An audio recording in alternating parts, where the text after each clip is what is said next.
حضرت صدیق اکبر رضی اللہ عنہ کھڑے ہوئے, کہا اللہ کے رسول آپ کا جو دل چاہے کریے, ہم آپ کو تنہا نہیں چھوڑیں گے. حضرت عمر رضی اللہ عنہ کھڑے ہوئے, یہی جواب دیا. لیکن آپ علیہ الصلوۃ والسلام بار بار صحابہ سے یہی بات کہتے رہے کہ اے لوگوں مجھے مشورہ دو, مجھے مشورہ دو.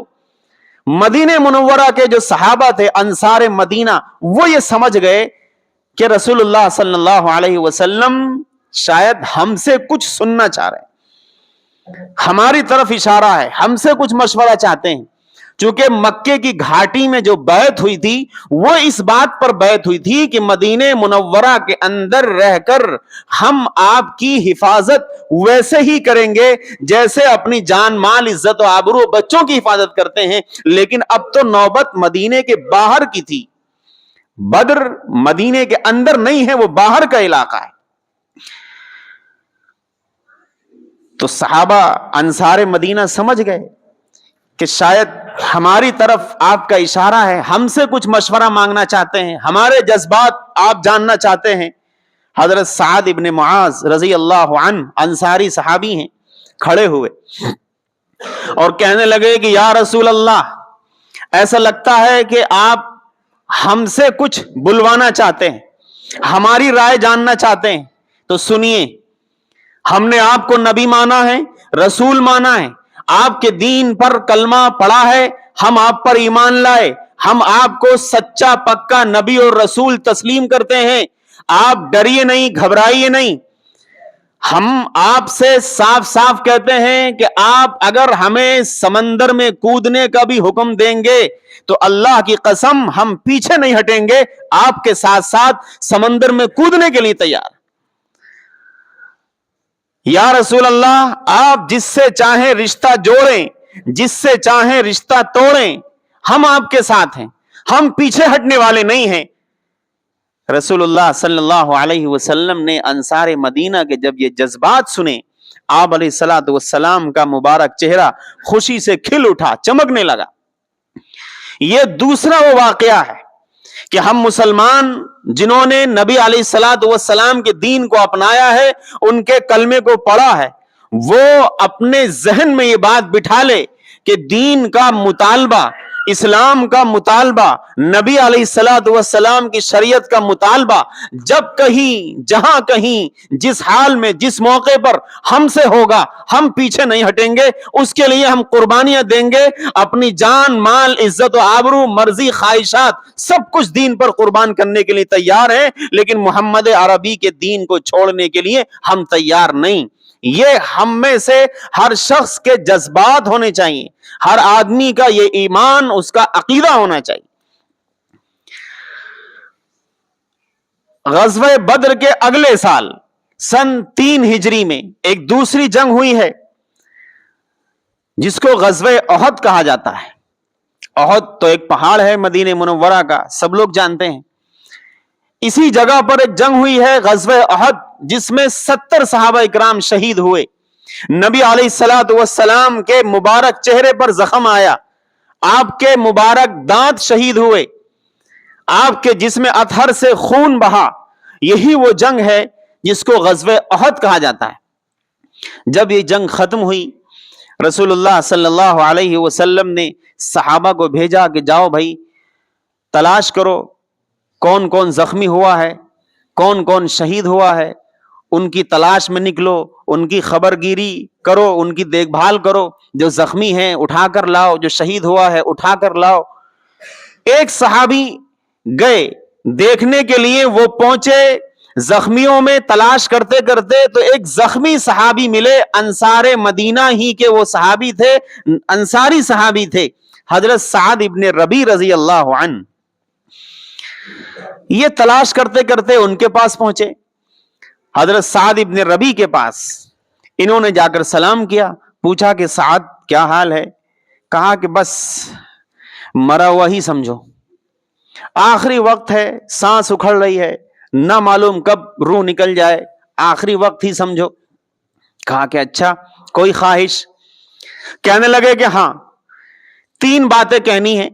2 باتیں رسول اللہ صلی اللہ علیہ وسلم سے جا کے کہہ دینا, اور 1 بات مسلمانوں سے جا کے کہہ دینا.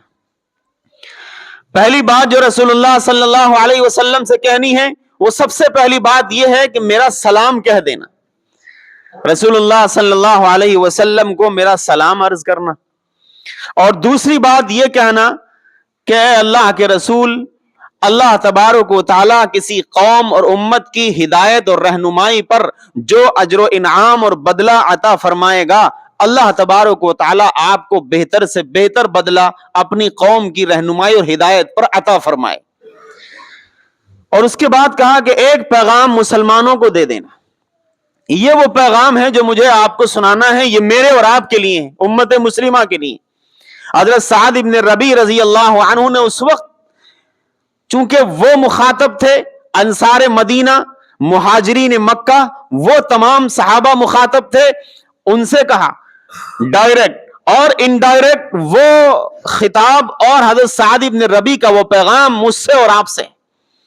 حضرت سعد ابن ربیع نے کہا کہ جا کے مسلمانوں سے کہہ دینا، جا کے مسلمانوں سے کہہ دینا کہ اگر مسلمانوں میں کوئی بھی مسلمان زندہ رہا، ایک پلک جھپکنے والی آنکھ بھی اگر موجود رہی، اور اس کے ہوتے ہوئے نبی علیہ الصلوۃ والسلام یا ان کے دین پر آنچ آئی، تو کل قیامت میں اللہ کو منہ دکھانے کے لائق نہیں بچو گے۔ یہ میرا پیغام ہے، مسلمانوں کو دے دینا۔ اب ہم ذرا سوچیں، غور کریں کہ ہم کیسے دین کے ماننے والے، کس اللہ کے ماننے والے، کس نبی کی ہم امت ہیں، کس قرآن کے ہم ماننے والے ہیں، جو قرآن، جو اللہ، جو نبی، جو دین ہم سے قربانی چاہتا ہے اور ہم سے مطالبہ کرتا ہے کہ اے مسلمانوں، تمہاری موجودگی میں، تمہارے جیتے جی، تمہارے نبی کی شریعت، تمہارے نبی کے لائے ہوئے دین پر اگر آنچ آ گئی تو پھر تم اللہ کے سامنے جواب نہیں دے سکو گے، اللہ کے سامنے منہ نہیں اٹھا سکو۔ یہ حضرت سعد ابن ربیع رضی اللہ عنہ کا پیغام ہر مسلمان کو ہمیشہ اپنے دماغ میں، اپنے دل میں تازہ رکھنا چاہیے۔